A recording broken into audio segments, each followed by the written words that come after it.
Yeah. Yes. Yeah. Oh yeah. Ça commence bien. Oh yeah. Non, parce qu'après, je sais pas faire les coupes au montage. Bonsoir à tous, bienvenue. Bienvenue dans les rendez-vous agapés. Merci d'être là. Merci à ceux qui sont sur Zoom. Merci à ceux qui sont dans le groupe des rendez-vous agapés de venir nous rejoindre pour ce live avec Gérard Botmans. Bonsoir Gérard. Bonsoir Anne-Laure. Bonsoir à tous. Bon, nombreux sont ceux qui te connaissent, Gérard, puisque ça fait plusieurs interventions que tu fais par les lectures d'éveil dans les rendez-vous agapés. Mhm. Mais un certain nombre aussi de personnes qui sont dans le live ou qui regarderont en replay ne te connaissent pas. Alors je vais commencer par cette présentation courte, mais que tu as complétée. Donc bien sûr, vous êtes là ce soir et merci de votre présence encore une fois pour ce live sur le sujet fort riche de la peur à l'amour. Gérard Boutmans, donc, tu es auteur, coach de vie, tu es passionné de sciences humaines et de médecine alternative.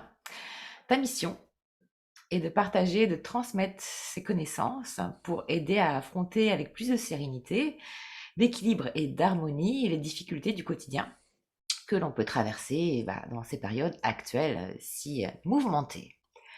Tu as traversé donc de nombreuses épreuves dans ton parcours de vie et pour guérir entre autres d'une dépression congénitale et pour redonner un sens à ta vie, tu t'es énormément formé et tu as acquis de nombreuses pratiques de santé, notamment la médecine chinoise, la kinésiologie, le biomagnétisme, le décodage biologique des maladies, la psychogénéalogie, la psychophonie, la PNL, le coaching, etc.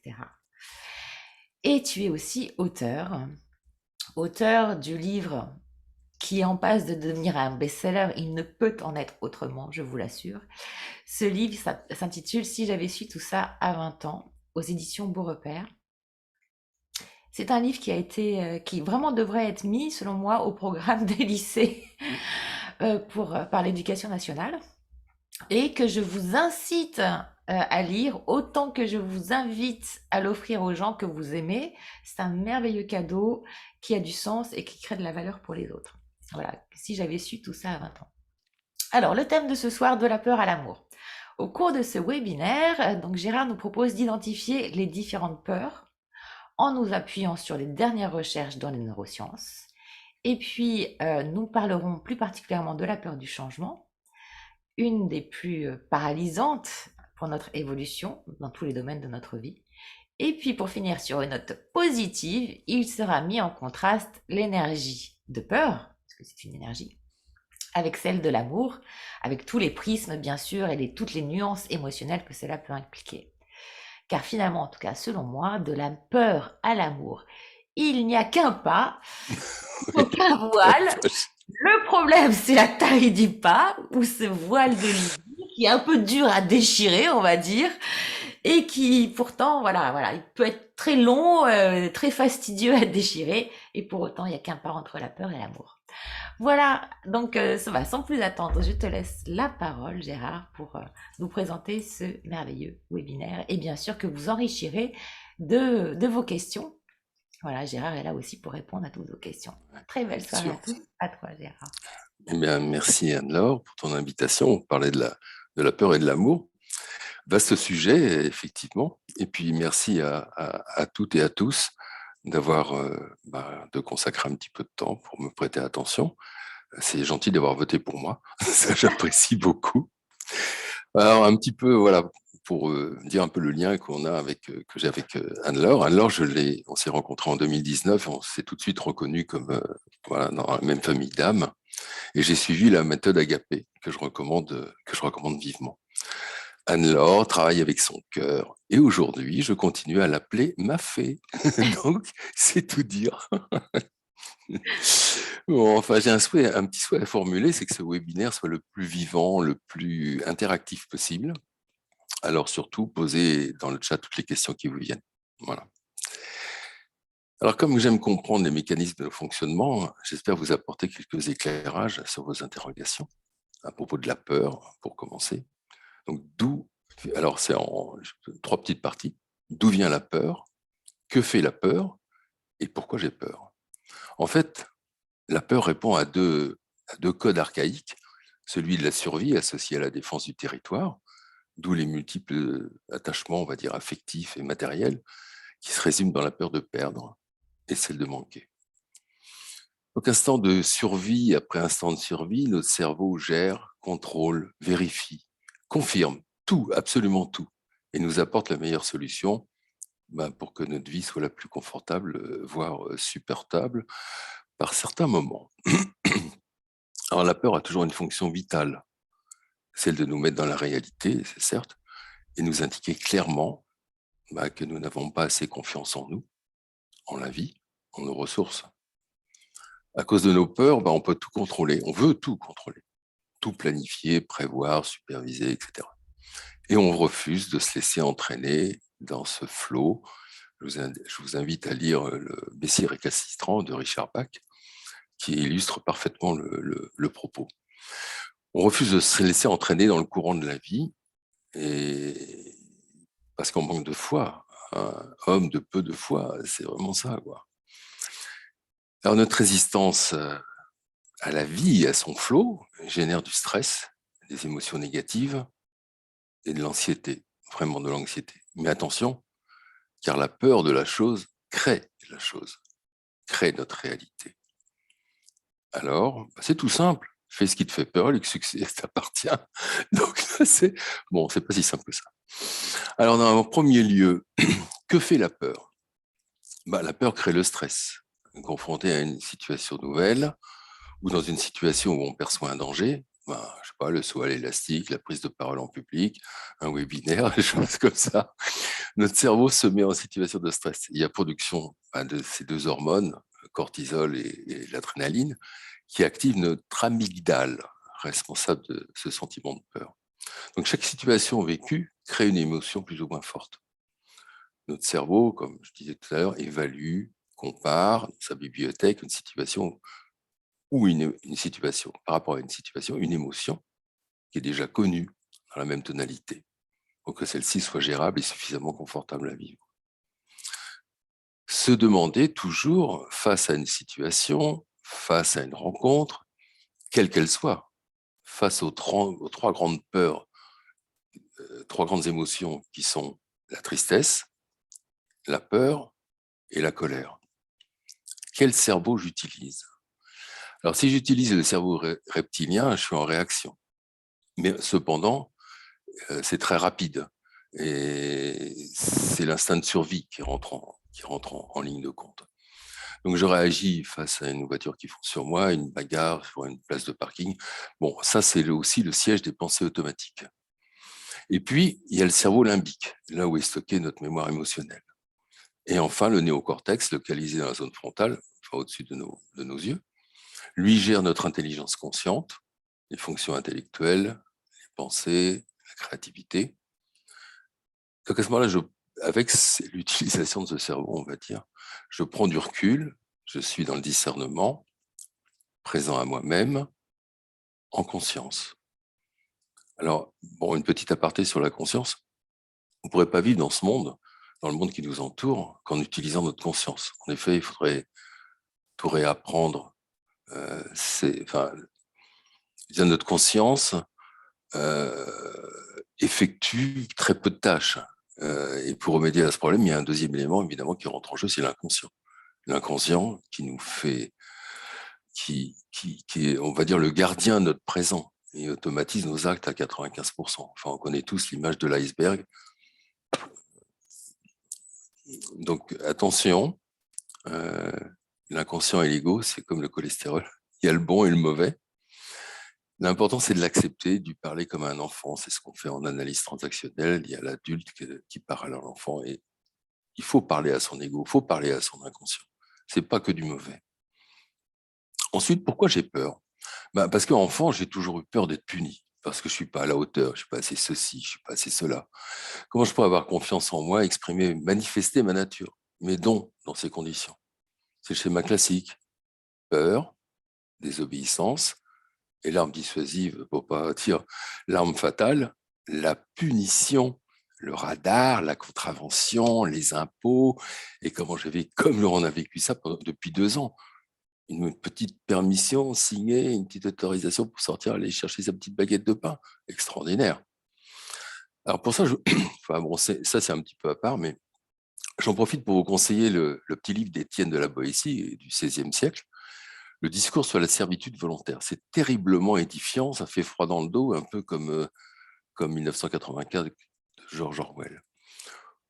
C'est à désespérer de la nature humaine. C'est horrible.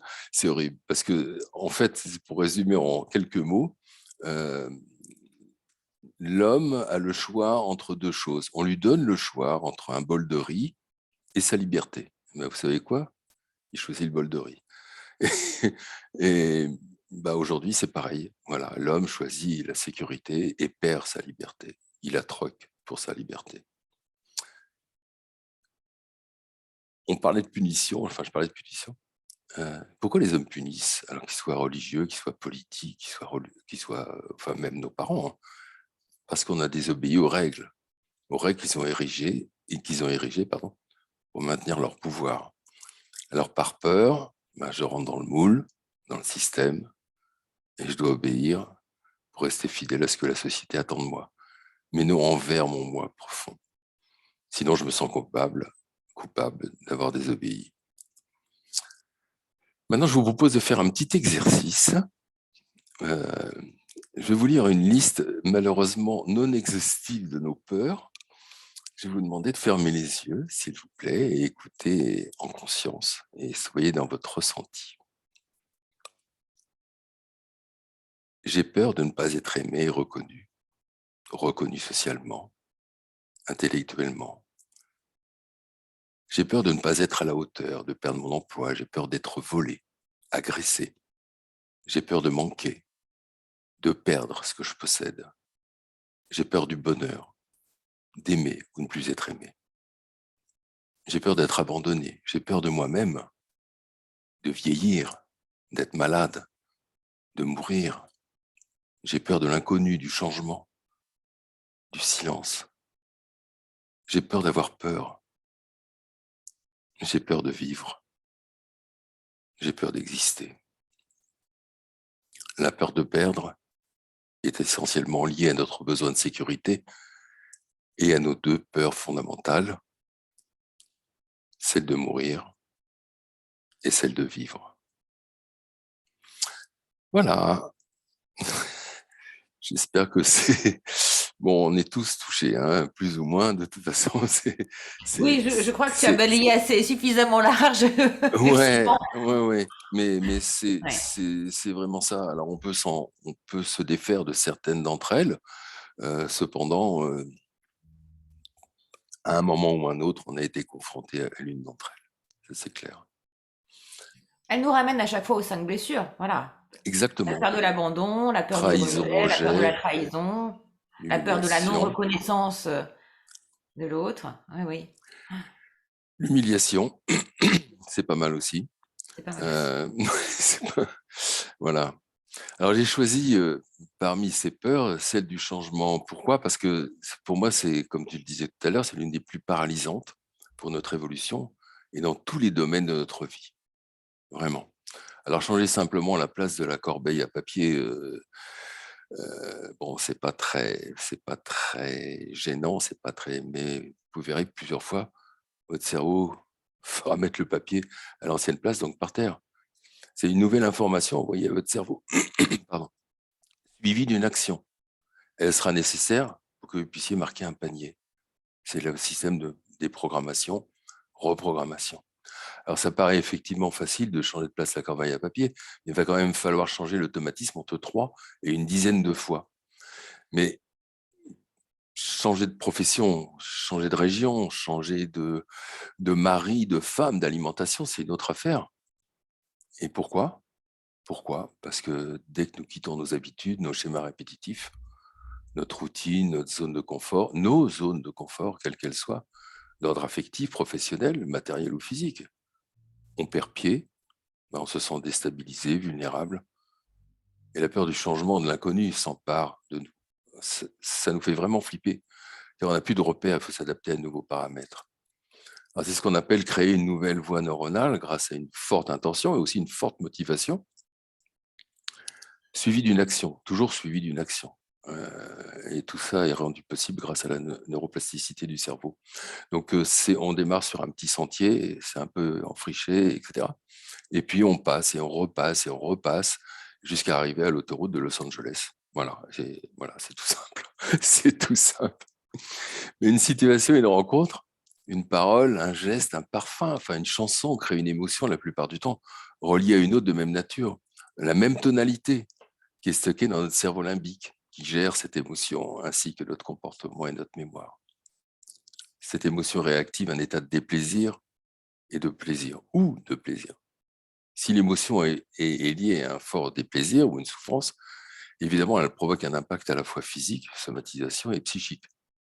Peur, stress, colère. Il y a alors refus et refoulement pour éviter cette souffrance et la cristallisation de la situation en mémoire. L'émotion, les émotions sollicitent toujours une évaluation, comparaison avec le passé, toujours. Sur le plan biologique, chaque fois qu'on ressent une très forte émotion, il y a entre autres ces créations en excès des deux hormones, l'adrénaline et la noradrénaline. Et comme je refuse tout ce qui est désagréable et j'accepte tout ce qui est agréable, je vais compenser mon déplaisir par la sécrétion de la dopamine, l'hormone de plaisir. C'est ce qu'on appelle le circuit de récompense. Ça peut être manger en excès, boire de l'alcool en excès, fumer, faire des achats de façon compulsive, exercer une activité en excès, travail, sport, sexe. Eh oui, pour adoucir et tenter d'oublier. Mais l'évitement n'est jamais un remède, car tout ce qu'on laisse derrière soi revient inexorablement comme un exercice qui n'est pas achevé. Voilà. Donc voilà un petit peu de brosser le tableau de la peur. C'est succinct parce on pourrait parler des heures et des heures de ce sujet. Mais j'ai très envie de parler de l'amour. C'est curieusement.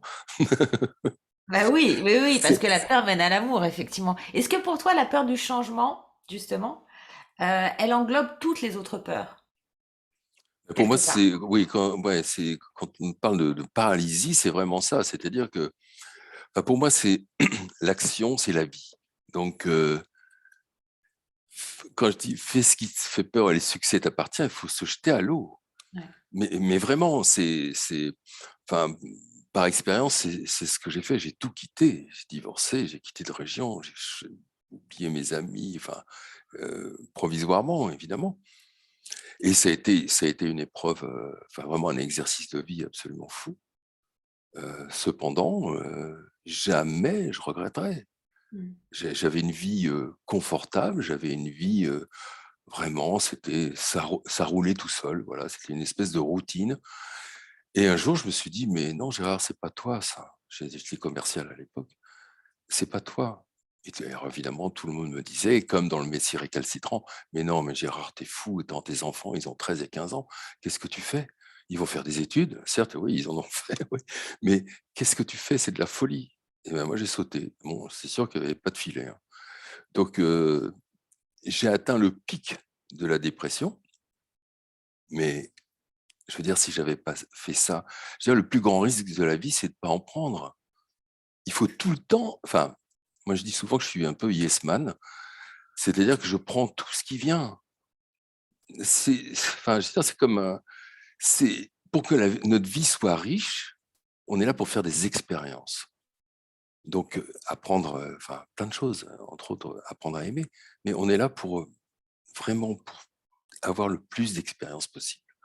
Alors, rester dans son coin, et évidemment, c'est parfois douloureux, c'est parfois, mais c'est ça, se connaître, c'est ça, aller vers soi. C'est vraiment être en conscience avec tous ses comportements, avec tous ces manques, ses qualités, ses faiblesses, mais il y a pas, enfin, pour moi, il y a pas d'autre solution, quoi. C'est pas en lisant des bouquins, c'est pas en lisant, lire une bibliothèque de 15 000 bouquins. C'est pas ça, c'est l'expérience qui compte. C'est vraiment ça. Voilà. Faites-nous part, si vous le voulez bien, hein. Après, c'est un peu intime, Oui, oui, mais oui. sans rentrer dans le cœur de vos vies, mais de nous dire, en fait, parce qu'effectivement, on partage le même, aussi le même passé, ce grand lâcher-prise, ce pas de la foi, ces sauts dans le vide. Mmh. Et finalement, derrière, une vie qui était plutôt une vie de survie. On est allé à la découverte, à la rencontre de la vie, hein, et effectivement, cette magie se révèle. Euh, pour moi, derrière nos plus grandes peurs se cachent nos plus grandes victoires. Vraiment. Ouais. Et quelles sont vos plus grandes peurs, hein, en fait?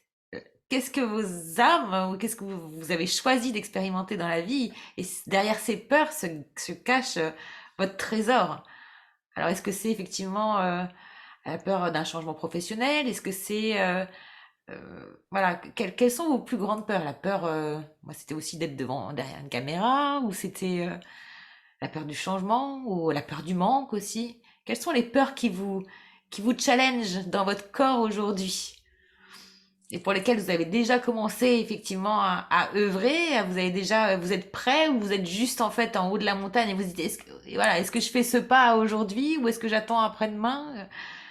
C'est intéressant justement de voir, parce que effectivement depuis ces dernières années, la peur nous challenge aussi à partir à la rencontre de soi vraiment, soit à rester effectivement dans une position parfois de soumission, soit à d'oser être. Sandrine qui dit la peur d'oser. Ouais. Ouais. Ouais. Mais alors, je veux dire, il y a toujours deux facettes, il y a deux faces à la médaille. Euh, Soit on pourrait dire que faire un saut comme ça, mais soit on peut parler de saut quantique, hein, parce que c'est l'inconnu le plus total. Soit on peut parler d'inconscience de l'être humain, soit on parle voilà, du héros. Voilà, enfin, pour moi, il y a quelque chose d'héroïque. Il y a Ouais. vraiment quelque chose d'héroïque. Bon, en toute humilité, en toute Oui, oui, oui, simplicité. bien sûr. Mm. Mais c'est vraiment, comme tu le disais tout à l'heure, c'est un acte de foi. Vraiment un acte de foi. C'est faire confiance en la vie. Parce qu'à partir du moment où on se respecte, à partir du moment où on respecte son âme qui pleure pas derrière nous en disant mais mon Dieu, qu'est-ce que tu fais? Tu es complètement en décalage par rapport à ta mission, entre guillemets.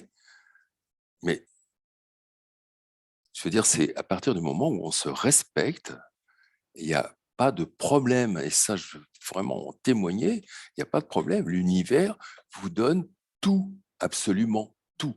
Le Et matériel, au-delà. Ouais. Et tout, au-delà, vraiment.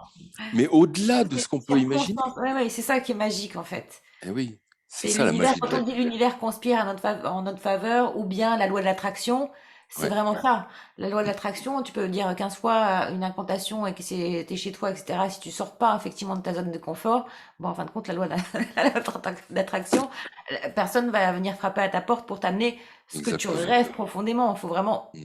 avoir cette énergie de manifestation et d'oser effectivement sortir. Il y avait Laurence qui dit la peur de l'inconnu avec tout ce que ça comporte, suis-je sur le bon chemin? Voilà, toujours effectivement la question de doute, le mental qui nous remet en question en disant t'es sûr, est-ce que tu as fait le bon choix, etc. Toujours cette autorité qui vient du cerveau reptilien ou de l'éducation qu'on a reçue d'un père ou d'une mère intransigeante ou contrôlante ou qui a pu en fait ne pas nous laisser cette liberté d'enfant, l'enfant qui sait, tu sais, qui sait que de toute façon, peu importe s'il tombe du vélo, de toute façon, il va se relever, il va expérimenter. Parce que ça vient pas forcément, en fait, voilà, de parents tyrans, mais c'est notre éducation qui fait que on a ces mécanismes-là. Bien sûr, bien sûr. Sandrine qui dit, C'est- le changement fait peur de se perdre, de ne pas se reconnaître. C'est vrai bah, aussi. mais c'est très bien de ne pas se reconnaître. Au contraire, Ouais, mais c'est c'est-à-dire que flippant. C'est non, mais flippant, c'est bien sûr vrai. que c'est flippant, mais ça, c'est le mental ego qui veut rester dans sa zone de confort. Mhm. Mais je veux dire, pas se reconnaître, c'est-à-dire qu'on a fait un pas en avant. Ouais. C'est-à-dire on n'a plus les mêmes repères, on n'a plus les mêmes fonctionnements. Et voilà, et comme j'ai changé, quoi. Je veux dire, le problème, c'est qu'on est très impatient. On est toujours enfin, bon, Ah, en ce qui me c'est concerne, clair. on Ouais. est impatient que ça change, que ce soit toujours meilleur. Mais quand on dit le meilleur reste à venir, effectivement, puisque c'est une évolution permanente. Jusqu'à notre dernier souffle, on sera dans cette recherche.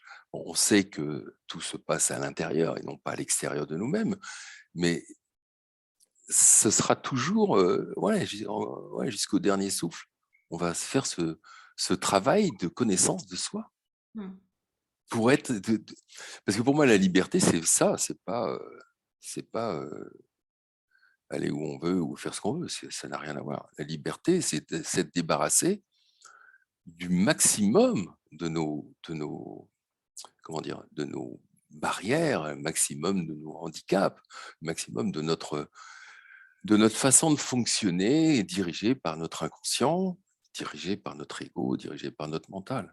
Alors, Mmh. il y a qu'une chose, c'est accéder et se connecter. Et ça, c'est pas le plus facile, c'est de connecter à ce champ unifié, à Dieu, Et l'univers, ce ça qu'on demande veut. un entraînement. C'est vrai que, comme tu dis, des personnes qui viennent ou qui commencent un travail de développement personnel, et en fait, on a tellement aussi été dans la résistance, en fait, à la souffrance, à accepter, Mm. accepter, qu'à un moment donné, quand on comprend que, on pense que ça va s'acheter comme on va faire un clic sur le web et que, eh oui, bon, bah, à la limite, tu vas avoir des clés de téléchargement, mais encore faut-il effectivement engrammer l'information, enlever tous les faux programmes et puis remettre les nouveaux programmes que tu veux. Mais c'est vrai que d'identifier déjà tous les programmes que l'on ne veut plus, ça demande un temps de Ouais, quotidien, de vie, dans tous les domaines, dans la vie professionnelle, le rythme que je veux, que je souhaite.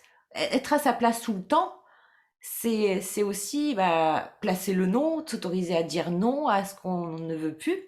C'est aussi challengeant, parce que finalement, c'est qu'on a dit oui à des situations qu'on ne voulait pas voilà, vraiment. On s'est trahi nous-mêmes quelque part, quoi. mais complètement. Ouais. Donc, il y a tout ce processus de transformation qui demande vachement d'énergie, de persévérance. Mais on y arrive, Ouais, quoi. ouais. Ça demande effectivement beaucoup de persévérance, beaucoup de détermination. Et je veux dire, après, enfin, moi, j'en ai fait l'essence de ma vie. Il y a, enfin, tu vois, il y a plein de choses qui m'intéressent parce que je suis d'une nature très curieuse. Mais pour moi, c'est là, on est venu là pour ça. Ouais, C'est vraiment le sens qu'on a donné à sa vie. C'est l'évolution de notre âme. On s'est incarné, c'est pas pour aller faire un barbecue, ou partir en vacances ou machin, faire un boulot qui nous plaît pas, soi-disant pour l'alimentaire, etc. Oui, effectivement, on peut. Il n'y a rien de mauvais. C'est chacun a son chemin, chacun a son chemin, et ce chemin-là est respectable, quel qu'il soit, que ce soit dans la spiritualité ou dans la ouais. partie professionnelle, sentimentale, etc. On est là pour ça, encore une fois, pour expérimenter. C'est Donc, un chemin d'initié, hein. Peu importe, voilà. c'est Initié, c'est pas forcément être en mode Bouddha sous un arbre, hein.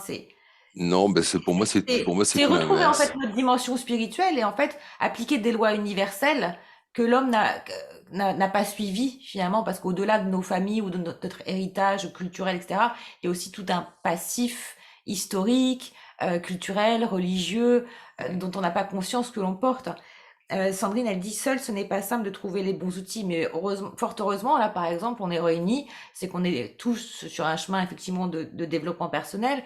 Et c'est vrai que quand on s'est rencontrés, je pense à ça, quand on s'est rencontrés avec Gérard, on en rigolait sur nos premiers apéros de se dire, mais à nous deux, je crois qu'on a fait toutes les formations de la planète en matière de développement personnel en France et à l'étranger, parce que c'est colossal. Toi, toutes les formations, les enseignements, tout ce qu'on a lu, intégré, toutes les formations, tous les soins reçus énergétiques en France, à l'étranger, c'est colossal. Et pour autant, à un moment donné, en fait, on se dit, ah, ça y est, c'est pas que, en fait, ça y est, on est ascensionné, on est toujours là, hein. Mais en fait, on est à notre juste place. Dans notre corps, ça va beaucoup mieux. On accepte le moment présent. Euh, voilà, on ne se trahit plus, on ne se rejette plus nous-mêmes, on n'attend plus de l'autre en fait. Et donc, vibratoirement, on attire aussi, c'est ça toute la richesse, c'est qu'on attire à soi ce que l'on vibre comme expérience de vie. Et donc, au fur et à mesure, en fait, on attire à soi, merci à vous de votre présence, c'est des personnes qui vibrent sur la même fréquence que nous, qui ont les mêmes valeurs. Ça veut pas dire que les autres, c'est bullshit. Ils sont sur une autre fréquence, en ce moment, ils regardent, voilà, ils regardent ce qu'ils regardent parce que c'est le premier tour des élections et que ça les fait kiffer d'être dans leur peur et qu'est-ce qui va machin et de critiquer, de juger l'autre. Sur le fond, ça va pas changer leur vie et voilà. Mais c'est sûr que on a tous, comment dire, à partir du moment où on dit oui, à partir du moment où on veut être en conscience, À partir du moment où on veut se débarrasser, et j'en parlerai tout à l'heure, du petit personnage égotique qui est dirigé par le mental aussi, on accède à voilà, ma rencontre avec toi. Alors, notre vie, elle est balisée par des rencontres, mais vraiment, c'est de la pure expérience dont je vous parle. Quand j'allais au plus mal, il y avait toujours un coup de téléphone de quelqu'un. Ah ouais, tiens, il fait ci, il fait ça, ou elle fait ci. Voilà. C'est notre vie, elle est balisée à partir du moment où on dit oui, à partir du moment où on veut aller vers cette conscience, à partir du moment où on veut se connaître. Vraiment. Et là, tout s'ouvre. Ben, voilà, c'est l'univers qui apporte. C'est ça l'abondance de la vie. Pour moi, c'est ça. C'est pas ni la possession, on s'en fiche de tout ça. Quand j'ai quelque chose, c'est bien. Si je l'ai pas, si je l'ai plus, c'est pareil. Enfin, pour moi, il n'y a pas de, il y a pas d'attachement à tout ça. Moi, j'adore les belles choses, j'adore, etc. J'ai voilà, plein de choses. Mais voilà, aujourd'hui, je suis content. Demain, je suis content. Je suis content. J'ai pas, je suis content. Voilà. C'est Et après, puis, ouais, pardon. non, non, C'est vrai que on dit tout ce à quoi on résiste persiste et tout ce qu'on admet disparaît. Et souvent, ça nous amène à un détachement, soit un exactement. changement de poids professionnel, et ce détachement va être pour quelque chose forcément de mieux, parce qu'une Mm, nouvelle expérience, parce que plus de maturité, de nouvelles rencontres, plus de richesse, etc. Mais ça demande toujours effectivement un lâcher prise. Que ce soit ouais, pour un divorce, une séparation, pour le départ, pour un décès, on se dit, ah, mais oui, mais c'est le cycle de la vie. Tu peux pas exactement. dire à cette rose qui est magnifique aujourd'hui, va reste tel que tu es. C'est ça, Mm, c'est vraiment en lien, cette peur. On dit là, en psychopatho que la pire des peurs, c'est la peur de l'abandon, parce qu'en fait, ça signifie la mort, l'âme hors. ouais, Et c'est aussi pour ça que finalement, cette connexion, ce retour non dogmatique, mais ça peut faire peur, hein, à une forme de spiritualité, mais c'est tout simplement d'admettre effectivement qu'on a une âme, qu'on est bien plus grand que ce petit personnage qui a choisi, moi ce petit corps, toi ce grand corps. Euh, tu vois, on est bien plus que ça, mais c'est vrai que ça fait peur quand tu comprends ça, quand tu veux bien l'admettre. Voilà. c'est un petit peu le discours de Nelson Mandela. C'est on a peur de notre lumière, on a peur de notre potentiel, on a peur de notre force, on a peur de notre amour, on a peur de notre part divine, on a peur de tout ça. Oui, bien sûr, bien sûr. Ouais, il y a du Et pour, travail, il y a du grain à moudre. ouais, ouais, ouais. Et pour compléter ce que disait Sandrine, seul, ce n'est pas simple de trouver les bons outils. C'est aussi pour ça que je pense qu'on a tous fait, à un moment donné ou à un autre, quand tu fais, on va dire, un éveil ou quand il y a justement que tu es challengé à travers forcément une situation, on va dire, douloureuse, sinon l'inconscient ne se remet pas en question. Mm. Il y a toujours un temps de repli sur soi. Et Ouais, après, il y a le temps où, en fin de compte, il faut oser. Voilà, la peur d'oser, la peur de, on se dit finalement, bah oui, je sais plein de choses, etc. Mais la peur en fait d'aller vers les autres, parce que on a aussi peut-être tellement souffert en amour, qu'il y a cette peur, peur du jugement, peur parce qu'en fait on s'est dépouillé de couches qu'on était, et donc comment l'autre va nous percevoir, oser être soi, oser être ce nouvel homme ou cette nouvelle femme. Et en ça, bah, les rencontres que l'on fait, enfin, tu vois, quand j'ai rencontré aussi Ina, qui m'a aussi aidé mm, à dépasser vraiment beaucoup de mes peurs, alors qu'effectivement, j'avais cette volonté intérieure bah, mm, de créer des groupes, faire des conférences, etc. Comme on s'est aidés tous les deux et comme c'est important, en fin de compte, soit effectivement en thérapie, en accompagnement de soins énergétiques, ou même en amitié, en fait, de revisiter nos relations, en amitié, de revisiter aussi nos rapports, quels qu'ils soient, professionnels, nos rapports amoureux. Ils peuvent plus être ce qu'ils étaient avant, ou alors effectivement, si on reste en 3D, c'est des rapports finalement assez impersonnels ou froids ou égotiques où on attend quelque chose de l'autre. mm. Mais quand tu te débarrasses de la peur, tu vis des associations ou des moments d'unité avec l'autre, que ça soit en séance, que ça soit. Donc ça demande d'être sans masque, sans filtre. Eh oui, Ouais. le fameux masque personnalité, ça vient de persona, qui veut dire le masque, et c'est vraiment ça. Et on a passé une grande partie de notre vie à changer de masque, voilà, comme dans une pièce de théâtre. Là, on change de scène, on change d'acte, c'est un peu plus important, ou on change carrément de pièce. Mais c'est mieux de changer de pièce. Eh oui, parce que c'est vraiment ça, quoi. Enfin, par moments c'est burlesque, par moments c'est un peu dramatique, un peu tragique, mais c'est que ça, comment dire, c'est qu'une une projection cinématographique. Mais qu'est-ce que je fais avec parce qu'on est dedans, je veux dire, le cerveau, il fait pas la différence entre l'imaginaire, le virtuel, le réel, ce qu'on croit être réel, mais en fait, c'est du vent, il y a que dalle, puisque tout est énergie, tout est vibration. Donc la matière, c'est vide, tout est vide.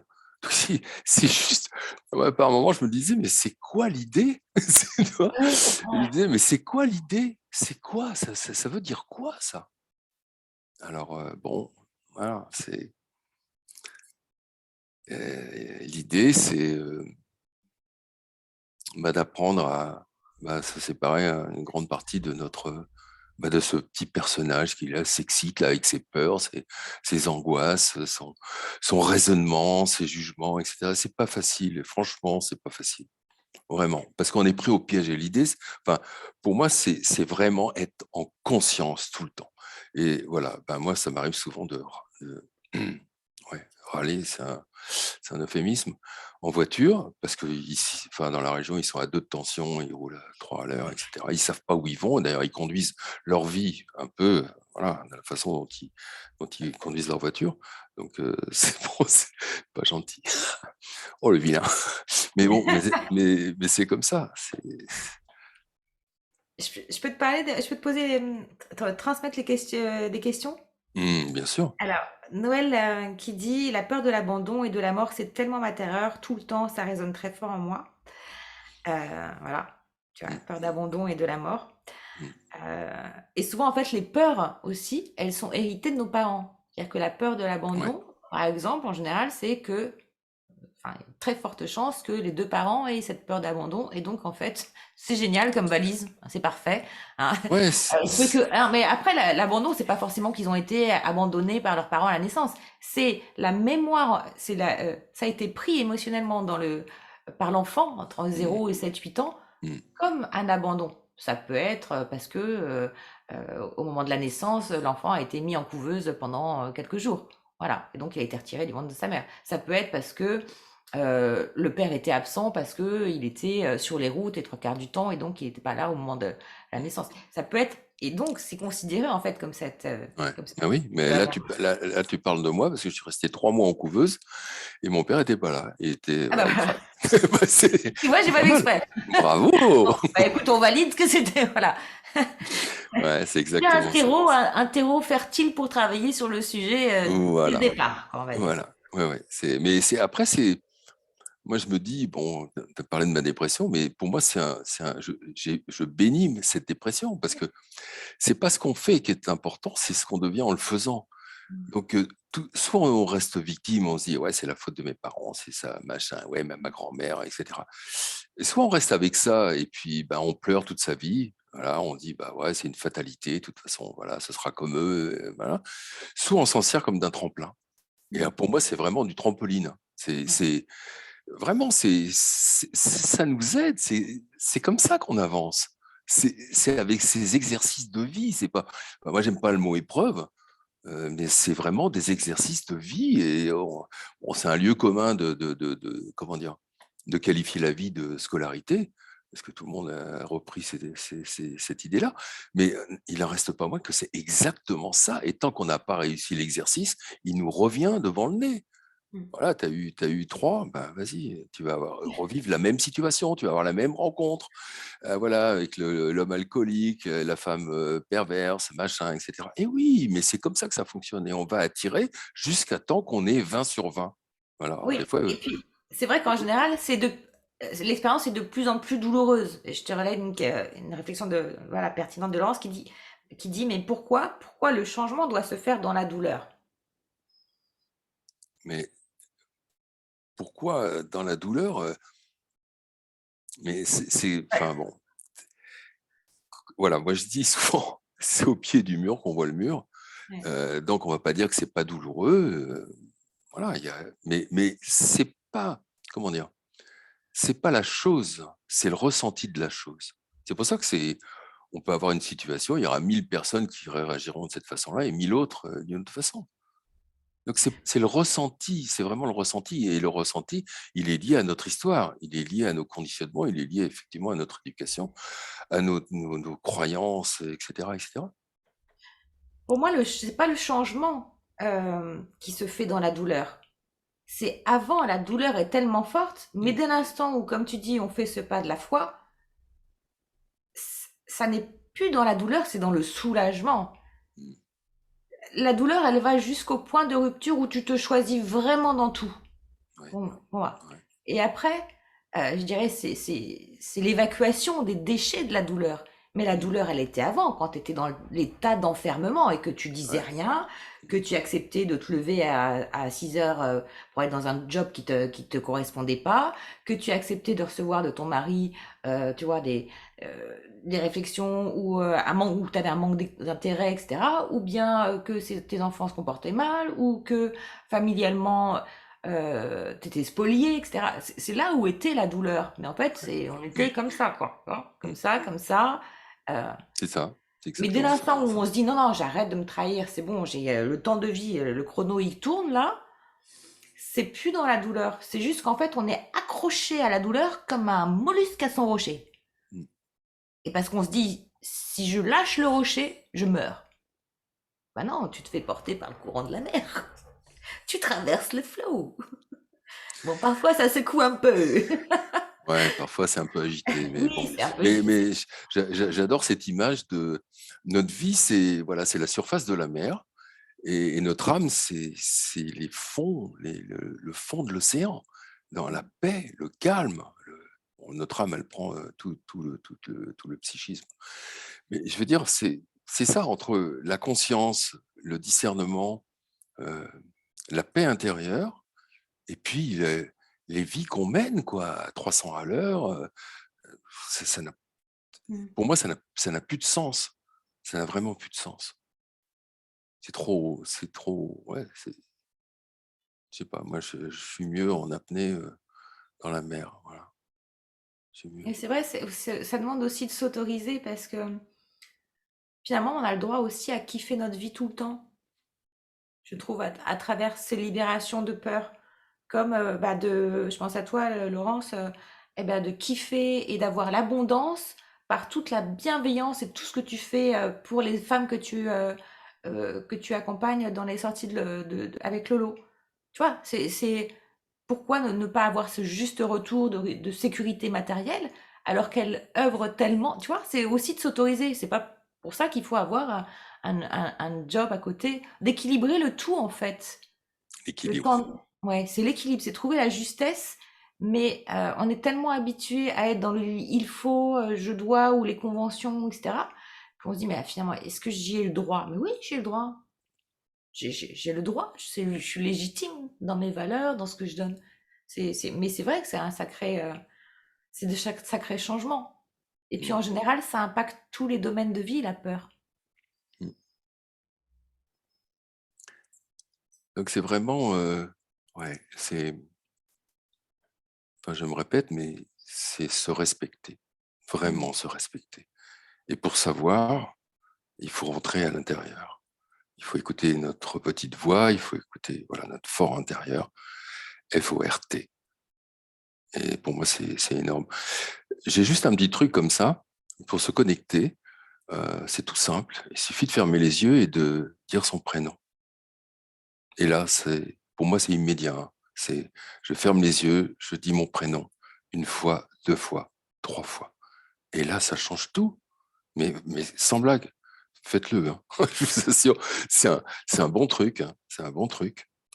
C'est pas de rentrer en méditation, ceci, cela. Avec un autre truc aussi, quand vous êtes en méditation, alors toutes ces pensées qui arrivent, hein, bah, pensez à la prochaine pensée qui va vous venir. Mais je peux dire, ça coupe tout. C'est excellent. quelle pensée je vais avoir là, dans la seconde. Eh ben, si tu réfléchis à ça, si vous réfléchissez à ça, eh ben, ça coupe. Mais vraiment, il faut le faire. Enfin, c'est à expérimenter. C'est très, très curieux. Ça marche. Qu'est-ce que tu as comme autre clé pour libérer des peurs, en fait? Qu'est-ce qui t'a été utile, toi, sur le chemin? Est-ce que l'écriture, toi, effectivement, est-ce que, en fin de compte, l'écriture a été un moyen d'exorciser ces peurs? Bah, mon premier manuscrit, qui était énorme, bon, à la suite de circonstances tout à fait particulières d'illumination, pour moi, c'était une thérapie. D'ailleurs, il y avait beaucoup de colère, il y avait beaucoup sur plein de sujets, il y avait beaucoup de colère. Donc, ça a été une thérapie. Le deuxième, c'était un petit peu moins violent. Et puis le troisième, bah voilà, c'est celui-là. Mais il faut passer par des quantités d'étapes, ça se fait pas comme Ouais, ça. c'est pas comme ça. C'est quand le chemin, il est long, il est parfois chaotique, il est parfois douloureux, mais il est aussi parfois merveilleux. Et Mmh. il y a des rencontres absolument fabuleuses.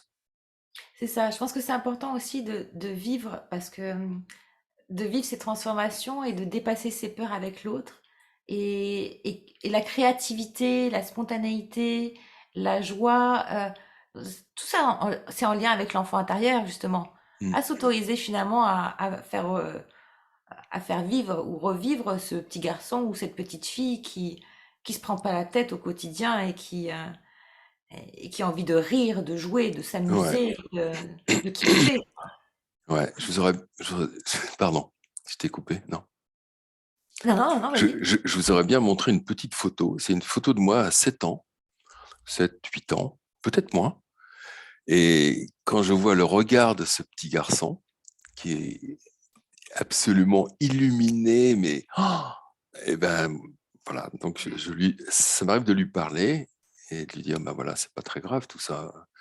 Ouais, c'est le petit enfant et il avait cette insouciance, cette joie de vivre, il faut aller lui parler, il faut vraiment aller prendre soin de lui, ouais, Ouais. avec beaucoup Ouais, c'est une très d'amour. bonne idée, tu vois, de reprendre, Mm. d'être un bon père et une bonne mère pour soi, en fait, hein. Mm, c'est ça. De se donner de ce qu'on aurait aimé recevoir et qu'on n'a pas reçu, Mm, et puis de s'attendrir de cet enfant intérieur et finalement d'en prendre soin au quotidien, quoi. ouais, ouais,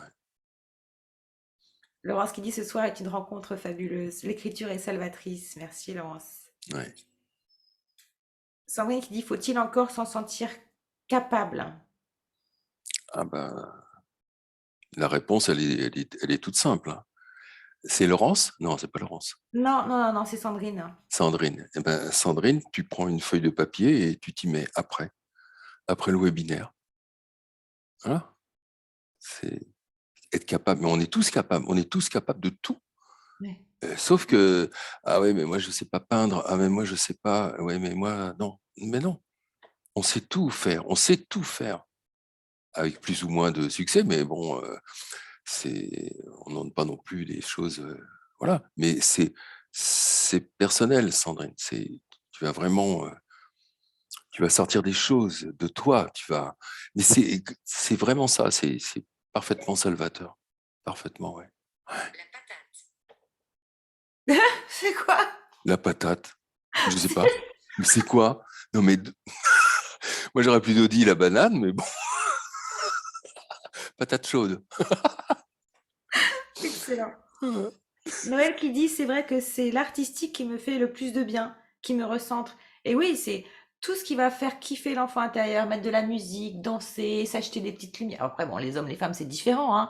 Mais aller au contact de la nature, s'émerveiller de la beauté de la nature, faire une fête entre amis, se câliner, s'offrir un massage, tous ces soins-là. Mm. C'est ça aussi, investir sur soi et retrouver cette valeur personnelle. Comme tu dis, Ouais, effectivement, mais c'est un pas après l'autre. ouais.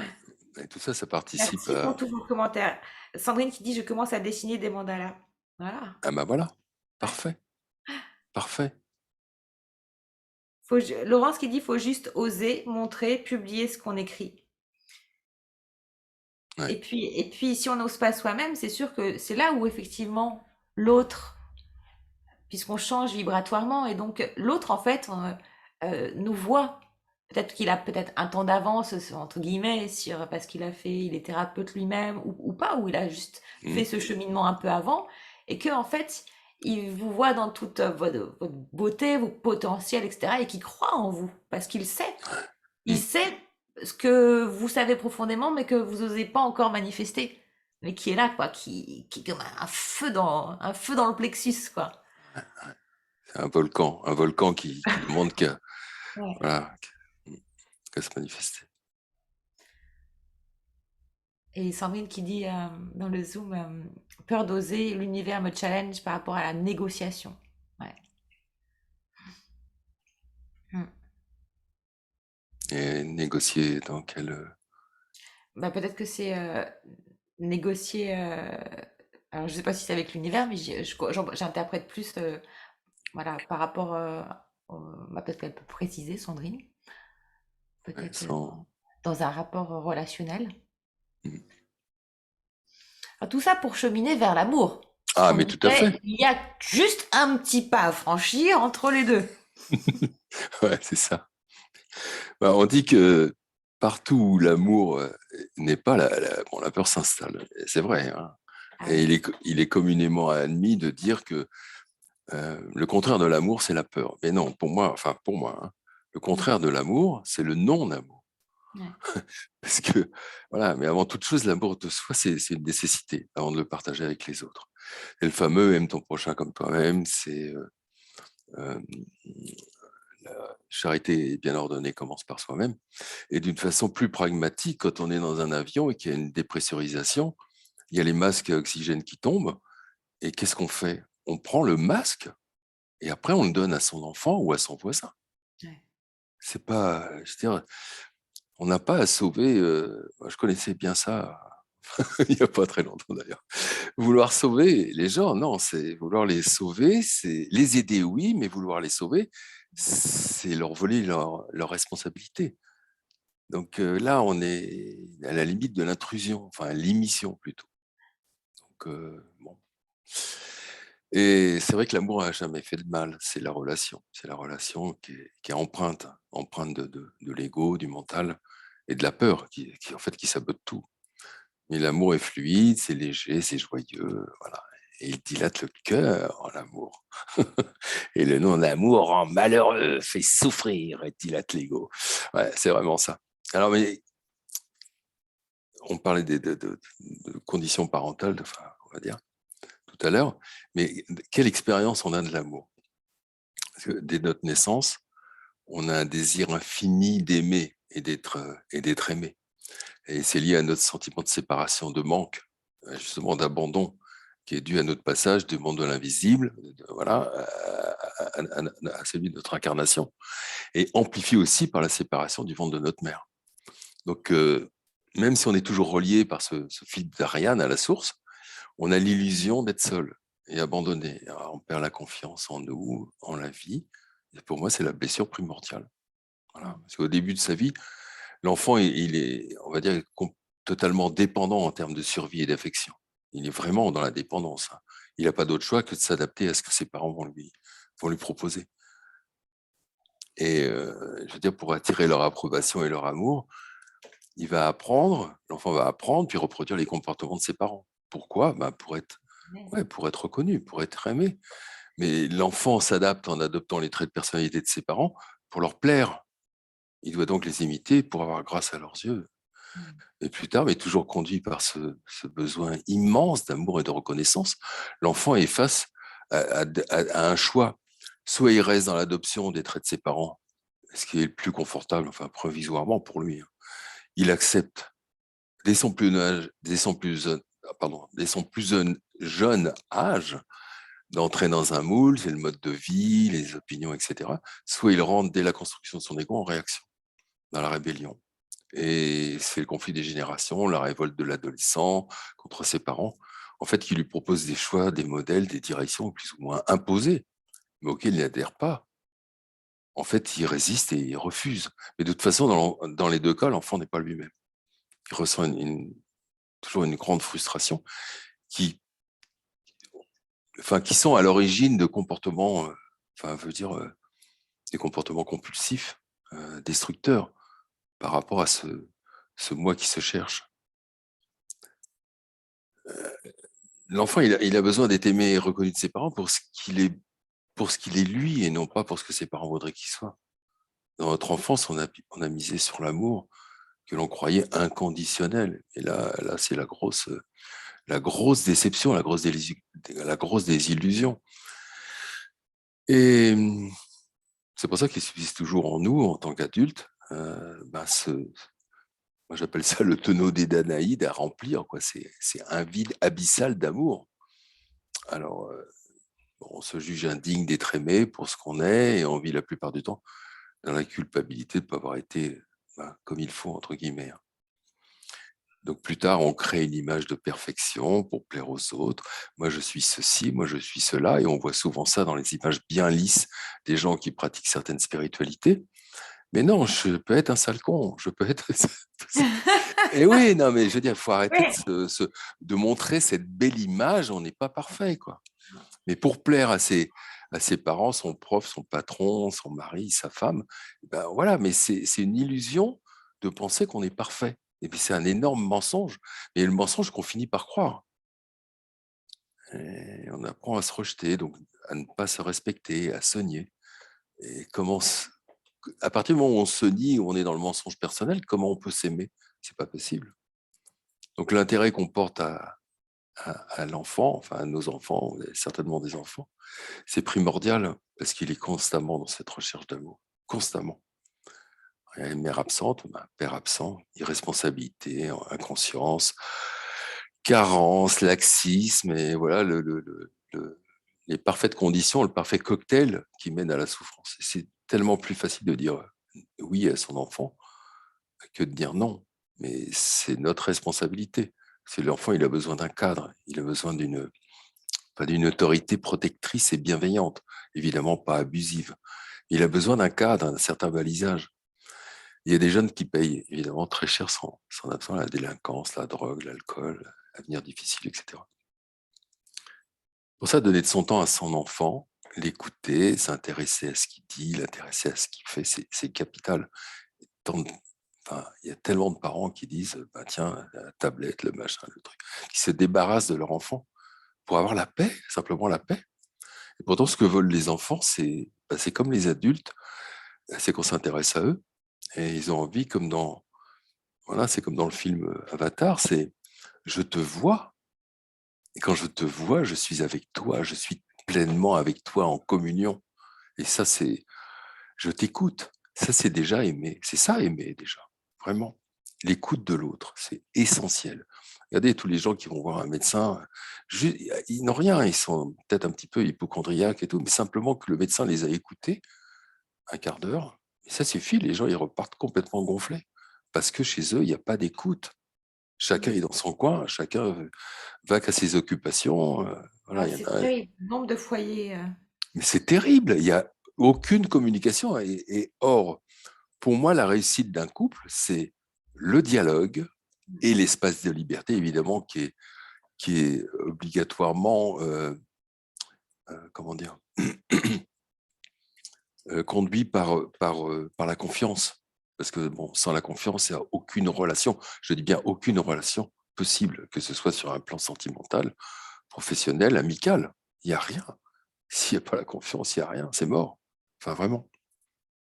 Tu parlais des enfants, Alors, c'est vrai que c'est challengeant parce que on sait combien cette société challenge les adolescents, les jeunes adultes et les enfants aujourd'hui. oui, oui, Et être parent, c'est d'autant plus, on va dire, difficile parce qu'on n'a pas forcément les repères, les justes repères, mm, déjà les nôtres. Ensuite, il y a un grand changement de société, il y a une grosse évolution depuis mm, effectivement comment nos parents ont été élevés aussi oui, par nos grands-parents. Il y a quand même des grandes transitions, des grands changements, et nous, on doit créer, en fait, oui, aussi. Et l'enfant, il nous montre souvent, et souvent à date anniversaire, comme j'aime bien le dire, parce que c'est tellement ça, eh mm, bien, la blessure d'enfant que nous-mêmes, on a fui. Donc, en fait, nos enfants, ou petits-enfants, si vous avez des petits-enfants, ça nous montre hein, des effets miroirs de la blessure qu'on a fui nous-mêmes. Donc, ah oui. Donc c'est sûr que soit c'est la fuite, soit effectivement, bah, pour ne pas l'éviter, c'est un travail personnel déjà sur soi et puis d'écoute, Mm. comme tu dis, parce que écouter l'autre, ça va permettre de... Finalement, c'est des sages aussi, ils nous font évoluer, ils nous font avancer. Mm. Et oui. Et ouais, enfin, quand on voit la différence des générations, enfin, l'évolution des comportements des générations, on se rend compte que on passe des secrets de famille, Ouais. des non-dits, et c'est même pas non-dit, c'est malentendu déjà. Alors, il faut voir, hein, mais je veux dire, c'est quand même énorme cette transformation. Euh, Personnellement, j'ai pris le contre-pied de l'éducation que j'ai reçue, vraiment. Et bon, c'est pas parfait, hein, mais voilà, j'ai tenté de donner à mes enfants ce que j'ai pas reçu. Voilà, Ah, et t'as ça eu veut plein de surtout, choses. surtout pas de reproduire le schéma qui est pas bon. Mais qu'est-ce qui m'a fait souffrir dans ma vie? Qu'est-ce que j'ai pas eu? Qu'est-ce que, voilà. Et ben, je transforme. C'est transformer tout ça. Ça, c'est pas très compliqué. Je veux dire, ça ne demande pas non plus de méditer 4 heures par jour. Mais vraiment, pour moi, c'est essentiel. Mais pas Ou effectivement alors, aller à l'opposé, mais aller dans la transformation, comme tu dis, c'est-à-dire ouais, la voie du milieu, et tout en acceptant aussi le passé. oui, C'est ça et en oui, fait, hein. C'est de mais dire, ok, c'était, comme tu dis, hum, un facteur d'enrichissement qui fait que je peux me positionner dans ma vie maintenant comme je veux, et puis comme effectivement c'était pas juste pour moi, en tout cas ça ne l'est plus aujourd'hui. oui. Et puis après, tout est juste. Donc, quand on a choisi tel type de parents, etc., c'est jamais évidemment Mm. par hasard. Mais c'est vrai que l'éducation des enfants, c'est énorme. Enfin, moi, je fais le distinguo entre éduquer un enfant et l'élever. Mm. Enfin, comme on élève les poulets, quoi. Enfin, à moins que le mot élever veuille dire Totalement. élévation de l'âme, tu vois. Voilà. Mais bon, enfin, on traîne dans notre vie d'adulte des traumatismes du passé, mais c'est vrai que ça agit comme des boulets, des obstacles et des freins à notre bonheur, à notre épanouissement. Mais c'est vrai, beaucoup de gens pensent enfin, sont convaincus que leur enfance malheureuse les empêche pour toujours d'être heureux. Ben non. Bien sûr, c'est des traumatismes qui laissent des cicatrices. Mais soit on reste, comme je disais tout à l'heure, soit on reste victime toute sa vie en accusant les autres avec des piles, je dis bien, de dossiers justificatifs. Soit, soit on s'en sert, ben voilà, voilà, c'est un terreau fécondant et c'est bon pour l'évolution de notre âme, qui a demandé évidemment à vivre ça. Ah, je pense souvent à cette image. En fait, c'est vrai qu'on a, peut-être un petit peu du sujet, mais c'est vrai qu'on a décidé là-haut, enfin, entouré certainement de notre famille, de sages, etc. On a décidé de vivre certaines choses et comment dire, on a écrit notre propre partition. Sauf que quand on est descendu, ben, toutes les notes se sont parties, se sont éparpillées. Et ben voilà, et on arrive ici pour jouer dans le grand orchestre symphonique de la vie. J'adore cette image. Mais ben, on ne sait plus, parce que de toute façon, on est frappé d'amnésie, parce que si on avait connaissance de nos vies antérieures, ce serait un sacré bazar, déjà que c'est pas mal comme ça. Mais et voilà, on est toujours étonné de vivre comment dire, certaines ouais, alors, épreuves. Ouais. Désolé pour le mot, mais c'est comme ça. Mais on a demandé tout ça. On a demandé tout ça, et c'est pour notre bien. Comme disent souvent les parents, mais c'est pour ton bien, mon chéri. Ah oui, c'est pour ton bien. Voilà. Parfois Mais on peut dire, ah ouais, tiens.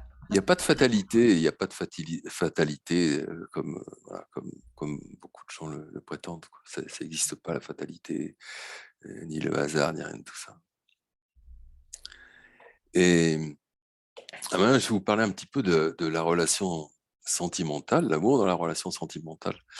Ça, j'adore. En fait, bon, c'est vrai que la plupart des gens imaginent euh, trouver l'amour, la reconnaissance, etc., en dehors d'eux-mêmes. Et ça, c'est une erreur fatale. Parce que jamais on peut toujours attendre. Hein. L'amour et la reconnaissance des autres, ça peut être par moments une possibilité, ça peut être un support, ça peut être un soutien, ça peut être. Mais je veux dire, si on s'aime pas, ça ne pourra jamais fonctionner. Enfin, ce sera un petit peu bancal, ce sera un peu chaotique. Voilà. Mais c'est vrai, dans cet état de manque, cette quête d'amour, ça reste un trou béant que l'autre attend pour combler. Et c'est vrai que ça marche pas comme ça.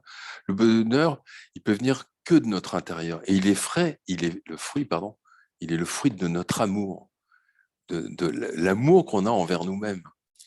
Et on peut jamais rendre quelqu'un responsable de son bonheur. Personne pourra le faire à ma place. Et alors, dans ces cas-là, mon ami devient mon ennemi. Et on est souvent déçu.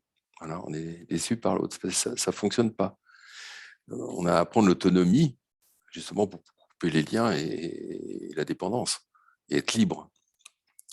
Et l'amour, il est souvent, l'amour sentiment, parce qu'il bon, y a l'amour, l'amour, voilà, c'est Anne-Laure, tu es ma femme, ma fille, ma sœur, ma mère, voilà, c'est ça. Pour moi, l'amour, c'est ça. C'est quand vous entendez vous entendez maman ou papa d'un petit enfant, tout de suite vous êtes prêt à soit à le secourir, soit à lui dire un mot gentil ou je sais pas. Pour moi, c'est ça l'amour. C'est pas l'amour possessif. C'est ma femme, c'est machin, c'est mon barbecue, c'est non, mais bon, et j'aime bien cette idée, c'est un petit peu ce qu'on utilise dans certains milieux financiers. C'est pas la fusion, acquisition et absorption. Parce que pour moi, c'est vraiment ça, quoi. Mm. Bon. Mais bon, après, être amoureux et le rester, c'est au contraire, c'est voir les atouts de son partenaire, le reconnaître, l'accepter pour ce qu'il est, et pas ce qu'on aimerait qu'il soit, évidemment. Sans reproche, ouvert, sans aucune envie que de partager, de le servir, en offrant son amour. Parce qu'en fait, c'est ça, aimer, c'est pas vouloir rendre l'autre heureux, c'est offrir sa joie de vivre, c'est offrir son amour, c'est être gentil. Moi, ce mot-là, il a vraiment beaucoup de noblesse pour moi. Quelqu'un de gentil, c'est quelqu'un d'attentionné, de tendre, quelqu'un d'attentionné, qui prend l'autre en compte. Euh, Et c'est à ce moment-là que je deviens ce que je donne. C'est vraiment ça. Comment? Je peux te partager une réflexion parce que merci de vos commentaires et tout ça. Donc je reprends Noël Bien qui dit sûr. le plus dur, qui disait tout à l'heure, et donc ça tombe juste, le plus dur c'est de s'aimer soi-même, pas tellement d'aimer les autres. Et souvent quand on fait un chemin d'éveil ou quand voilà, ou de développement personnel ou quand on a ces prises de conscience, on s'aperçoit que effectivement c'est cette blessure originelle, mais on a cette Mm, capacité à aimer en fait. mm. Et que tant qu'on ne fait pas ce retour à nous, de combler nos propres manques, en fait, on va toujours foncer dans le mur parce qu'en fait, on est dans le trop, parce que en fait, on a cette capacité d'aimer que l'autre n'a pas forcément. Ouais. Voilà, donc d'où l'importance de se combler soi-même d'amour pour ensuite que ça soit une coupe pleine et que ça soit dans le domaine professionnel, familial, sentimentale ou par rapport à nos enfants, en fait, on déverse cette coupe ensuite sur l'autre s'il souhaite en fait voir de cet amour ou pas. Et c'est des vases aussi communicants si sa coupe est pleine aussi. Mais c'est plus en fait donne-moi ta cam ou donne-moi Ah ton oui. jour. Par contre, on peut se Ouais, vider de notre propre substance euh, exactement. par amour, mais en fait, c'était pas de l'amour juste. Non. Ouais, effectivement. C'est pas de l'amour juste. C'est un facsimilé d'amour. C'est une forme d'amour. Hein. Mais c'est pas l'amour. Oui, C'est mais pas pour autant, l'amour. il y a Mais il y a cette cette. capacité innée, tu vois, de Oui, l'âme, de la oui, vieille âme qui sait pourquoi, enfin, qui sait pourquoi elle est incarnée, elle. Le mm, personnage, peut-être pas encore, mais l'âme, oui. mm, Elle est là pour aimer, peu importe dans quelle mission de vie. Elle est là pour aider les autres à aimer. ouais, ouais, Elle a cette capacité naturelle de le faire, un rayonnement qu'elle peut exprimer à travers la peinture, qu'elle peut exprimer à travers en étant dans les ressources humaines, en s'occupant des enfants, en étant manager, fabriquant du pain, peu importe, on s'en fiche à la limite, elle met de l'amour. On peut mettre de l'amour dans la cuisine, on peut mettre de l'amour en grattant la terre, on peut mettre de l'amour même dans une tour à la Défense, dans un bureau C'est au ça. 26e étage, Mm. tu vois? Mais c'est en fait de se dire, ah mince, j'ai ce don-là en moi, j'ai cette capacité d'aimer. Oui, Et c'est génial. mm.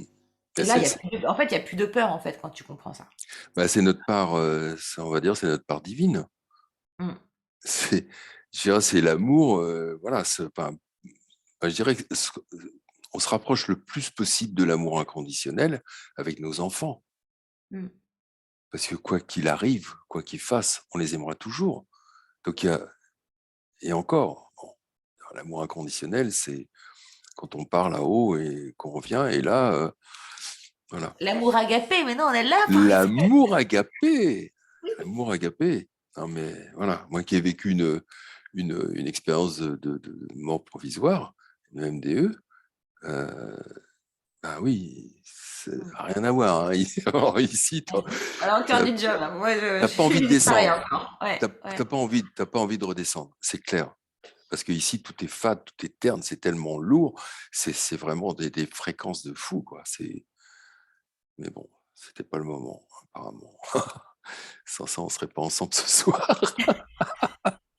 Justement, on est là pour poser les fondations de demain, pour faire que ça soit Ouais, la même chose que ce que tu as vécu, mais 100%, 100% ouais, live here. ouais, 100% live, exactement, exactement. Ouais. C'est la quête de l'amour de Al- soi, dit Laurence, ouais. mm. Mm. Alors, moi j'ai une idée un petit peu, on va dire utopique ou idyllique ou idéaliste, hein. Mais c'est comme ça, c'est ça qui me porte. Donc, de la relation, c'est parler pendant des heures, c'est se fondre dans un silence complice, c'est s'intéresser à ce que l'autre fait, à ce qu'il passionne, ce qu'il épanouit, c'est lui prêter une épaule quand il y a des moments difficiles, et c'est l'écouter avec bienveillance. Moi, ça me fait des frissons quand je dis ça, sans blague. C'est parce que c'est ça. Et le bonheur dans le couple, c'est vraiment la réunion de deux êtres qui sont, voilà, deux parties qui sont complémentaires, semblables ouais, ou complètement différentes. L'homme, il attend la reconnaissance de sa compétence. Alors ça, c'est vrai. Il n'aime pas parler de ses problèmes. Alors il ferme, toque, l'émotionnel, le machin. Non, non, mais ça va, ça va. Comment tu vas? Moi, impeccable. Ouais, ça va. Ouais, bien sûr. Et pour lui, parce que sans ça, il a l'impression de montrer sa faiblesse et son incompétence à résoudre le problème. Alors que la femme, elle a besoin comment dire? Pour elle, le plus important, c'est partager, échanger, dialoguer, ressentir. Elle est vraiment dans l'émotionnel. Alors que l'homme, il est beaucoup plus dans le rationnel.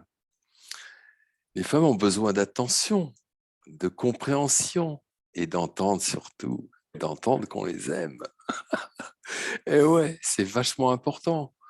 Et voilà, en fait, l'un va révéler l'autre. Et enfin, pour moi, c'est de cette union, naît l'amour, le partage, la complicité, même si on est, encore une fois, très loin de l'amour inconditionnel. Et souvent, je veux dire, comme on parlait des lois naturelles, on parlait de la loi d'attraction, l'autre est souvent un miroir de nos forces et de nos faiblesses, de nos qualités, de nos défauts. Alors, quand je t'aime, je m'aime, car je me reconnais en toi. Quand je t'aime pas, je m'aime pas, évidemment. Et quand je ne m'aime pas, je ne t'aime pas. Là aussi, je me reconnais en toi. Mais c'est vrai, c'est vraiment les mauvais côtés voilà, c'est le mauvais côté du miroir. Enfin, c'est la mauvaise partie du miroir. Et ouais, mais c'est un travail à temps plein. Voilà, c'est vraiment, c'est tout le temps, c'est toujours se remettre en question, tout le temps se remettre en question dans la relation. Euh, Et on peut être et challengé si, et si, par des rencontres avec des âmes karmiques ou des relations toxiques ou ce qu'on appelle voilà, des relations d'âmes particulières qui nous poussent justement dans nos retranchements, de oui. savoir comment tu t'aimes aujourd'hui Mm. On parle de beaucoup de flammes jumelles, par exemple. Ouais, ouais. Voilà. Donc c'est aussi, la vie nous présente aussi les relations idéales Mmh. pour Exa évoluer. Ouais. exactement, quelle qu'elle soit. Quelle que soit, de toute façon, c'est toujours juste. Mmh. Et ben, encore une fois, tant qu'on n'a pas compris l'exercice, ben voilà, on va attirer la même personne. Une personne trop yang, une personne trop yin, une personne ceci, une personne cela. Et bon, mais c'est vrai que à un moment, le danger dans certaines relations, c'est de rentrer dans l'accusation et pardon, la culpabilisation de l'autre. C'est ouais, il m'a tellement pris la tête, est trop compliqué, etc., etc. Et en fait, je culpabilise l'autre de ne pas avoir répondu à mon attente. Mmh. Et c'est vrai que l'autre réveille mes fragilités et ma propre incapacité à m'aimer et à aimer l'autre. Et puis on attend toujours, ouais, c'est ça, tant Et qu'on est cette quête-là. Ah, mais je sais qu'il va changer. Ah, mais au jour d'aujourd'hui, qu'est-ce qu'il m'apporte et qu'est-ce que moi, en fait, c'est d'être vraiment objectif et lucide, voire ouais, extra lucide sur nos propres comportements mm, et sur parfois les miettes d'amour qu'on essaye de quémander à l'extérieur. Mais c'est ouais. fou jusqu'où on peut aller dans le non-amour pour trouver l'amour. Ouais, c'est la recherche du Graal, c'est la chasse au trésor, ouais, tout est possible, tout est possible, vraiment. Laurence Euh, qui dit, y a-t-il des hommes ce soir? Bah oui, il y a Gérard, il y a David aussi, mon chéri. D'ailleurs, ça serait bien que, parce que Sandrine qui dit ce webinaire devrait être diffusé au plus grand nombre, surtout les hommes. Et oui, parce que ouais, il y a quelques années, je disais à mes filles, je vais créer une école pour les hommes. Mais je pense que là, il y a des professeurs comme Gérard. Gérard et David, vous pourriez faire des ateliers spéciaux pour les hommes, ouais, pour bonne, rééduquer. Ça serait génial. bonne idée. Parce que Mm, vous êtes tellement justement dans l'empathie, dans aussi ancré en matière que et les hommes ils savent, enfin j'ai l'impression hein, ils savent pas comment faire en fait. On leur a pas donné les clés. On ouais, leur a ouais, dit ouais, surtout de ne pas s'occuper de leurs émotions. Voilà, ils n'ont pas le droit de montrer leurs émotions comme tu disais parce que c'est un signe de faiblesse. ouais, Déjà nous on nous l'a dit aux filles, mais alors, les garçons encore pire. Et il faut toujours qu'ils soient dans la performance, etc. Et d'avoir une parole de bon père entre mm, guillemets fraternelle ouais, à l'écoute, bienveillante, etc., qui redonne ces clés des principes naturels, des lois universelles, tout simplement. mm, mm. Ça serait, je pense, un grand soulagement pour beaucoup d'hommes et au bénéfice de nombreuses femmes. Ouais, ouais, non, mais c'est sûr, c'est C'est vrai. sûr, c'est sûr. Bon, il y a aussi une chose qui est vraiment, enfin pour moi essentielle, qui m'est venue là, c'est qu'on ne peut pas changer l'autre. Et ça, ça fait partie des clés dans la relation. On ne peut pas changer l'autre. Attendre que l'autre soit plus ou moins, ou ceci ou cela, ça n'existe pas. Ça ne marche pas. C'est pas possible. Ouais, mais il va changer. Ouais, mais il a bien changé. Ah ouais, d'accord. Mais on n'est pas le thérapeute de l'autre. On n'est pas on n'a pas à prendre. Enfin, il peut y avoir des. Alors, soit il y a des basculements incroyables, soit il y a des petits, on va dire des petits progrès, mais bon, il ne faut pas attendre que l'autre change. Ça n'existe pas. Soit il est euh, authentique, naturel, vrai, soit, ben, voilà. Enfin, pour moi, c'est déjà ça. La relation, elle commence comme ça. C'est l'authenticité. C'est c'est pas de détour. C'est pas ouais, mais bon, non, non. Il n'y a pas de détour. C'est cash. Voilà. Alors, parfois, ben, c'est vrai qu'on peut manquer un petit peu de diplomatie ou de délicatesse, mais au moins on sait à quoi s'en tenir. Mm. Voilà. C'est ma façon de voir les choses. Et Laurence qui Alors, dit si si on, on ne peut pas changer l'autre, que faire? eh ben, la réponse, elle t'appartient. C'est, voilà. Que faire? Ben, que faire? Que faire? Parce que, encore une fois, on va parler de respect. Si je me respecte ou pas, jusqu'où je vais aller, jusqu'où je vais pouvoir aller pour supporter telle ou telle chose qui ne correspond pas à mes valeurs, Jusqu'au point de rupture. jusqu'au point de rupture. C'est pour ça, en fait, et Laurence qui posait la même question tout à l'heure, pourquoi souffrir? Ben, en fait, on souffre jusqu'à temps qu'on se choisisse. Vraiment. Non, Exactement, je ne peux plus supporter ça. Moi, exactement. c'est ce que j'ai, voilà, ce que j'ai fait. J'ai tout fait, tout mon possible. Et puis jusqu'au moment où je n'avais plus aucune ressource en moi, j'étais vidée d'avoir donné. Hmm, Mais c'est normal, j'étais vidée de l'amour que je donnais à l'autre, mais je ne pouvais pas changer ouais, bien l'autre. sûr. Donc je me suis choisie. Et là, effectivement, avec le temps, en fait, tu offres en fait, c'est là où tu peux vraiment aimer l'autre, aussi bien nos enfants que les relations sentimentales ou professionnelles, quand on se choisit, quand on ne se trahit plus. C'est là où on peut vraiment aimer l'autre. Alors qu'on pense que c'est l'inverse. On pense que si on part, Hmm, si on dit stop, si on divorce, si on change de travail, si on lui dit non, je veux pas cette collaboration, etc. Ou on pense qu'on trahit l'autre ou qu'il a pu nous... Non, on lui non, montre le chemin de l'amour de soi. ouais, exactement. Et accepter que l'autre soit plus heureux avec une autre personne, Exactement. ça, c'est Ouais. vraiment l'amour. Mm. C'est plus l'amour C'est aveugle. accepter, eh ben, oui, son incapacité à pouvoir aimer l'autre tel qu'il le souhaiterait. Mm. C'est, voilà, enfin, pour moi, c'est ce qui s'est passé pour moi. Accepter que ma femme de l'époque parte avec quelqu'un d'autre. Mm. Et quand je la vois épanouie aujourd'hui, puis on est les meilleurs amis du monde, Ah, et y compris avec son mari, bah, je me dis que c'est pas mal, quoi. ouais. Pour moi, c'est plus l'intelligence du cœur, là. C'est-à-dire que c'est pas, encore une fois, on n'est pas dans la possession. Et puis, cette femme a évolué, et moi aussi, j'ai évolué. Si on était restés ensemble, j'en serais pas là, c'est clair. Et puis, je vais pas dire qu'il faut avoir plein de relations, mais à chaque fois, je veux dire, on apprend sur soi. On apprend. Et vouloir ne pas avoir de relations parce que l'amour fait mal, parce que ceci, parce que cela, c'est une grave erreur. Mm. C'est une grave erreur. Ça, c'est Il faut s'autoriser de le vivre zéro l'amour. karma Ouais. des bouddhistes. Hein. C'est zéro karma. Donc, je fais rien. Et j'attends. Ah oui, mais ça sert à rien d'être là. Qu'est-ce que tu as fait? Oh, bah, j'ai médité. Oh, bon. Enfin, bon, chacun voit midi à sa porte, hein, comme on dit. Et après, il y a cette illusion dans laquelle on a été bercé depuis tout jeune. Bon, merci Walt Disney. Hein.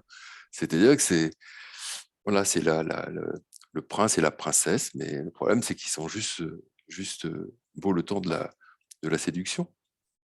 Parce que en fait, on veut faire coïncider cette illusion, cet espoir, comme un calque à la réalité. Mais ça marche pas, l'illusion rattrape l'idéal, ça fonctionne pas comme ça. Moi, je sais, je suis hyper idéaliste et utopique, mais non, ça fonctionne pas comme ça, je l'ai payé assez cher. On veut tellement croire à ce grand et bel amour avec un grand A. Mais bon, après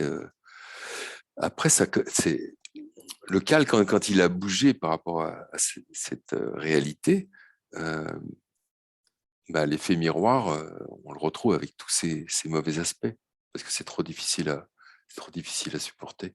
Et là, c'est la déception. Et pourtant, quand on aime les défauts de l'autre, c'est quand même qu'on accepte une partie de lui-même.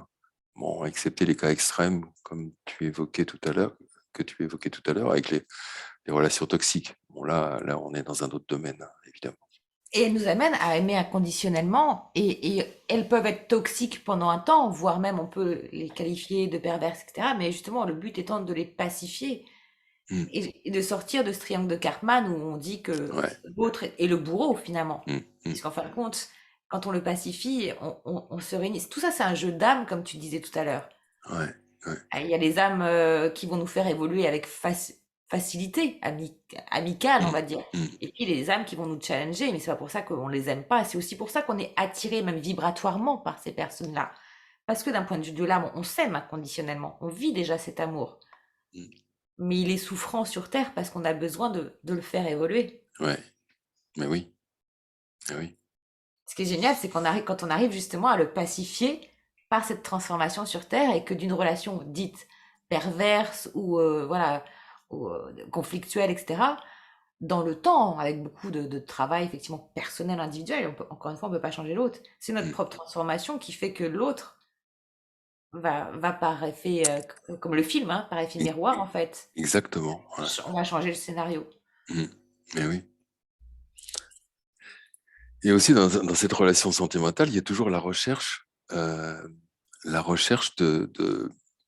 l'idéal masculin ou l'idéal féminin, pardon, féminin. Et ça, c'est en fonction des expériences représentées dans notre enfance par notre père, enfin par nos parents, euh, si évidemment ils ont été aimants. Et parfois, voilà, on a les mêmes styles de vie, trajectoires, etc. Mais surtout, on recherche notre âme sœur, notre âme jumelle, ou polaire. Hein. Il y a toute une littérature sur le sujet. Mais on cherche celle qui nous mènera à l'aboutissement et à la complétude. Mais on a de cesse, en fait, de trouver cette pièce de puzzle qui va nous révéler et nous mener à l'unification de notre être. C'est ça, vraiment. Et certains couples, enfin, on entend souvent dire, ouais, mais c'est ma moitié. Mais c'est ma moitié, ok. Mais alors, si cette moitié était déjà en nous, pour, pour ne pas avoir à la chercher à l'extérieur et jouir d'une parfaite unité avec nous-mêmes. Eh oui. Parce que là aussi, ça commence par soi-même. Donc, si on a trouvé cet équilibre, parce que tout est régi par l'équilibre, absolument tout, si on arrive à trouver cette harmonie, il n'y a plus besoin d'aller chercher si je suis yin, quelqu'un de yang, etc. Bon, c'est périlleux. Réconcilier, c'est C'est pas facile à trouver, c'est pas facile à trouver. Bon, après, c'est un petit peu ce dont je parlais tout à l'heure, c'est quand même la complémentarité qui fait que. Mais il n'en reste pas moins que plus on est posé dans notre unité masculin-féminin, moins on a, bah, de toute façon, moins on attirera voilà, la personne à l'opposé de nous-mêmes. C'est une évidence. En fait, la relation, pour moi, la relation idéale, c'est la relation à trois. C'est la femme, l'homme et l'amour au milieu. Voilà. la troisième entité, c'est vrai, c'est Eh exactement ça. ouais. Deux êtres complets qui se rencontrent pour former une troisième entité. Ouais. Et voilà. Et donc, s'il n'y a pas cette recherche de cette harmonie, bah, ça y est, on retrouve l'affrontement et en fait, l'état amoureux, il va retomber comme un soufflet. Enfin, ça va être consumé comme un feu de paille.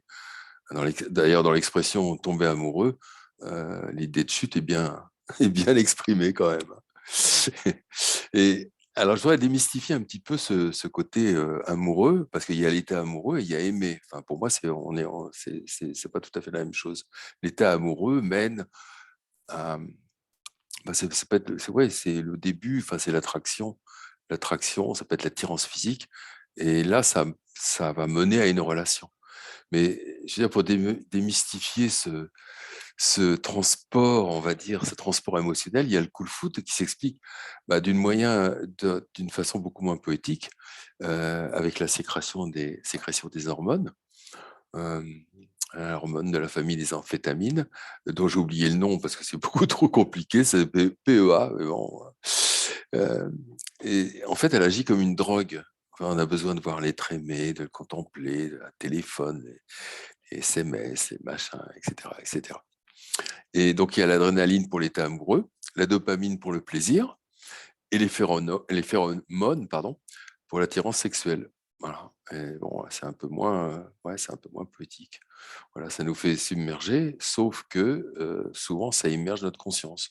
Donc, on n'est plus du tout, voilà, on est choubidou, quoi. On On nage, plane, on plane, voilà, on est à 15 000. Pour nous parler, shooter. il faut nous regarder au plafond, etc. Ouais, complètement shooté, voilà, mais c'est vrai. Mais quand la personne pour laquelle on est amoureux provoque plus cette libération d'hormones, parce qu'en fait, c'est ça, ben on revient à la réalité de ce qu'on est vraiment, avec notre masque de personnalité, avec nos limites. Et là, bah, on dit que la personne a changé. Ah non, tu as vraiment changé, mais c'est plus comme avant, etc. Et évidemment, on la rend responsable de la médiocrité. Tu m'aimes plus ou ouais, Tu ressembles à ton père, à ta comme tu as mère, changé. Ah, on dirait ton père quand tu dis ça. à ton père. Ouais, c'est le temps de la déception et des illusions perdues. Voilà. Mais l'amour, c'est pas une passade, c'est pas un flirt éphémère, c'est une épreuve d'endurance, vraiment de conquête au quotidien, tous les jours, tous les jours. Un exercice de patience, de compréhension, de partage. Enfin bon, il faut pas confondre. Et je dirais que ma conclusion, c'est que la vocation de l'homme, c'est d'aimer. Et pour tout être vivant, la seule nécessité sur la terre, c'est l'amour. Amen. Oui, je dis oui, je valide 100%. Ouais, c'est vraiment ça. Shootez-vous de votre propre amour. Faites-vous Ouais. des shoots d'amour tous les jours. C'est vrai. Et en plus, c'est bon pour la santé. Oui, c'est très bon pour la santé.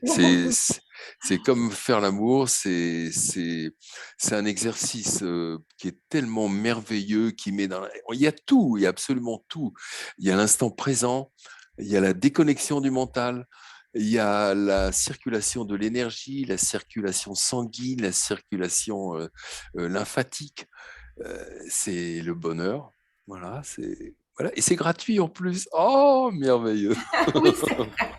En Et ça se plus. multiplie. Et ça se Et multiplie. ça se multiplie, voilà. Ah, Ça autant peut. la peur aussi se multiplie, se Oui, diffuse, ouais, autant l'amour se multiplie, se diffuse, la joie, etc. Vive exactement. l'amour, Noël. Sandrine qui dit je valide. Et Sandrine qui dit je vais le dire à mon ex par rapport à l'école, ou par rapport aux Mm, ateliers pour les hommes. ouais, ouais. Non, mais c'est vrai, Voilà, c'est vrai que c'est, voilà. c'est vrai que Ben, c'est une bonne c'est pas idée. la première fois qu'on en parle, hein, d'ailleurs. Oui, On en a parlé avec David aussi récemment. c'est vrai, C'est c'est vrai. que c'est que ça va se créer. Vive Ouais. l'amour et l'apéro. Et oui, oui, les apéros Ouais, qui déchenillent, hein, n'est-ce pas, Gérard? ouais, Ouais, ouais, ouais. ouais, ouais. C'est.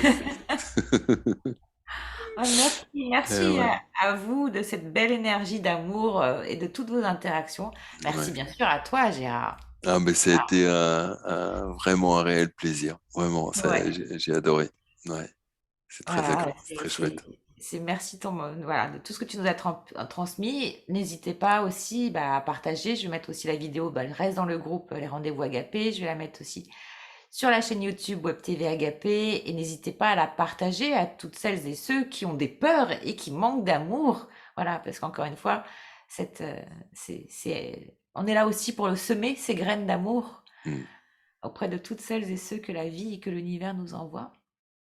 Et puis aussi, les personnes peuvent te contacter. Je mettrai les coordonnées Ouais, bien dans sûr. le descriptif de la vidéo sur YouTube et sous la vidéo dans le groupe.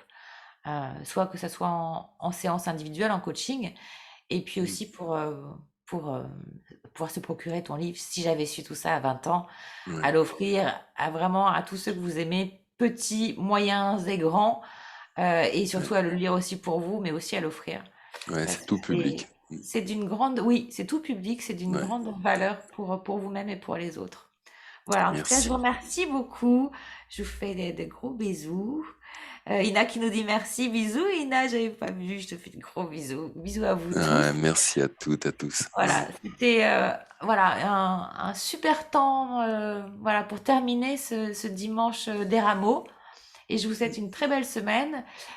Pour celles et ceux qui sont dans le Var, ben, le dimanche 17, dimanche de Pâques, n'oubliez pas qu'on relance la deuxième saison avec Ina des envies. Voilà, c'est Rendez-vous des envies, ce réseau du cœur, réseau qui a pour but de rassembler des personnes qui, voilà, qui portent les mêmes valeurs que nous, sur des mêmes vibes, voilà, qui sont absolument pas des valeurs de peur. Justement, on est là pour aider les autres à dépasser leur peur, à se retrouver dans l'unité. Et j'espère que tu seras présent d'ailleurs, Gérard. J'espère aussi que Laurence sera présente. Et donc, dimanche 17 de 15 à 18, on va se faire voilà, une petite, voilà, on prépare une surprise avec Ina, mais il y aura du chocolat, bien sûr, il y aura des surprises, il y aura de quoi faire des rencontres aussi bien professionnelles, sentimentales, amicales. Je sais que sur la saison 1, il y a eu des super beaux échanges et des super belles rencontres. Donc, on a à cœur de poursuivre sur la même vibration avec de nouvelles surprises. Et ça commence le dimanche 17, dimanche prochain. Donc, dans ces cas-là, vous nous appelez ou vous nous passez un coup de téléphone. Et c'est bon de se réunir. Ouais, on vous Super. embrasse très fort. Merci encore à Oui, tous. Et puis je vous dis à très bientôt. à bientôt. Merci Anne-Laure. Merci. Merci.